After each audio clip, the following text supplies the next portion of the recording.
Mheshimiwa mgeni rasmi, kwa sisi Mashariki, kabla ya 2019 jimbo letu lilikuwa limechoka kuliko baskeli ya kukodi. Hali yetu ilikuwa mbaya sana. Mheshimiwa mgeni rasmi, miradi ilikuwa inachukulia kama kwa kupumzika na tochi. Hatukuwa na miradi ya maana.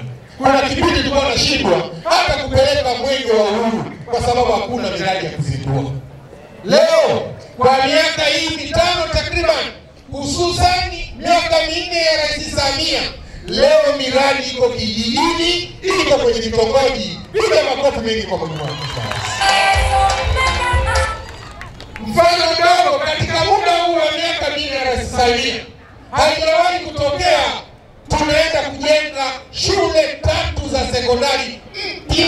Piga makofi mengi kwa Mheshimiwa. Yaani ilikuwa ardhi, leo inajengwa. Shule watoto wanasoma. Shule ya watoto haikuwepo, leo ni shule kamili. Piga makofi mengi kwa Mheshimiwa. Shule ya Kuji Katuru haikuwepo. Piga makofi mengi zaidi shule. Na tumepata juzi fedha zingine za kumalizia kupata kidato cha 5 na cha 6. Lakini tumepata milioni 544. Mheshimiwa DC ameeleza pale Kikuu nako tunajenga shule ya sekondari mpya. Piga makofi mengi kwa Mheshimiwa. Tumejenga shule mpya za msingi, tumejenga madarasa, tumejenga kila aina, na tumejenga chuo cha VETA.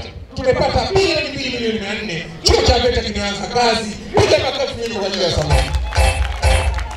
Kwenye sekta hii pekee yake, Mheshimiwa mgeni rasmi, tumepata bilioni 7.5. Haijapata kutokea. Piga makofi mengi kwa ajili ya Samia.